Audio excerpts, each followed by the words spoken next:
Aurora plays the part. Briar Rose dreamt a lot. Most often, she dreamt of meeting someone new, someone her age, someone she could talk to. But her aunts had set boundaries on how far she was allowed to wander, so her dream never came true. One day, she found a bunny struggling in a shallow stream.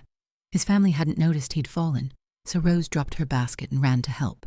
Rose quickly caught up to the bunny's family and lowered him gently to the grass. When she stood up, she realized she was somewhere she'd never been before. A splash in the stream startled her. She went to see what kind of animal was headed her way, but it wasn't an animal at all. It was a girl. "Hello?" Rose called to the girl hesitantly. "Hi," the girl responded. "I'm Grace."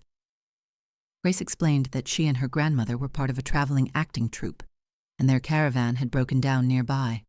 The girls got to talking and soon felt as if they'd known each other since forever. Rose was sad to leave later that afternoon, but she knew she had to get home. When she arrived, she told her aunts all about her day. "We set those boundaries for a reason," Aunt Flora reminded her, "to keep you safe." "I know, but what about Grace?" asked Rose. "It sounds like she and her troupe may need help." The aunts assured Rose they would help Grace and her troupe.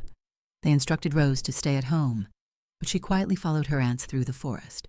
They were upset when they saw her, but agreed to let her come along with them, just that one time. Rose soon felt a tap on her shoulder. It was Grace. "Rose, you're here. You have to come meet my grandmother," said Grace. "Call me Madame Talia," the woman said when they found her.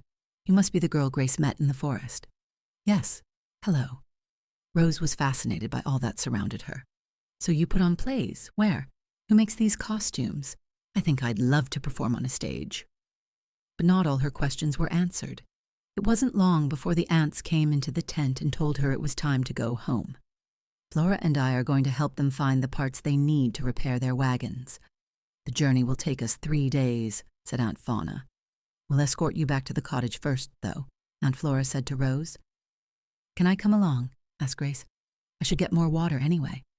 "Of course," said Aunt Merriweather, turning to Madame Talia, "as long as it's all right with your grandmother." "It's perfectly fine, son," said Madame Talia. "Have fun, girls." On the walk back home, Rose and Grace stayed a few paces behind the 3 aunts. "It must be so nice to have a home," said Grace. "It must be so nice to always see someplace new," Rose responded. "It's too bad we can't switch places," said Grace, sighing. "Then I would get some adventure, and you would have one place to call home," said Rose, longingly. The girls thought about it, and quickly agreed to try and switch places. Grace, now wearing Rose's clothes, headed straight to the cottage. The next morning, she excused herself and joined Rose back at the troop's camp, where Rose had stayed the night undetected. After switching back into their regular clothes, the girls told Madame Talia that Rose's aunt had given Rose permission to watch the rehearsals. "I'm happy you've returned," said Madame Talia, beaming at her. "Would you like to have a role in the play?" "T'd love to," said Rose, excitedly. "Welcome to the errant band of actors," cried Madame Talia. Rose learnt her lines, ate lunch with the troupe, and had a great time. But soon the sunlight began to fade, and the girls had to say their goodbyes for the night. They switched clothes once again for night 2 of their plan. When Rose woke up the next morning, she was surprised to find that Grace wasn't back yet. As her nerves bundled tighter and tighter, Rose saw Madame Talia. "Why are you wearing Grace's clothes?" asked Madame Talia. Rose gulped. "I have a confession." She told Madame Talia all about the switch. Madame Talia quickly gathered the troupe to look for Grace. Fortunately, they found her hidden in Rose's hide-and-seek tree. Rose had told Grace about it during one of her stories. "On my way back this morning, I spotted some strangers by the stream," explained Grace. "I hid and was too scared to leave." Madame Talia scowled at Rose and Grace. "I don't need to tell you what a foolish scheme this was. I just wanted to experience some of the outside world, to be around other people," said Rose. "And I just wanted to know what a real home felt like," said Grace. "We're sorry," Rose and Grace said together. On their walk back to the campsite, they ran into Aunt Flora, Aunt Fauna, and Aunt Merriweather. Madame Talia filled them in on what Grace and Rose had been up to. "I'm truly sorry," said Rose. "I just saw a chance to live a dream, and I took it." "We want you to live your dreams," said Aunt Fauna.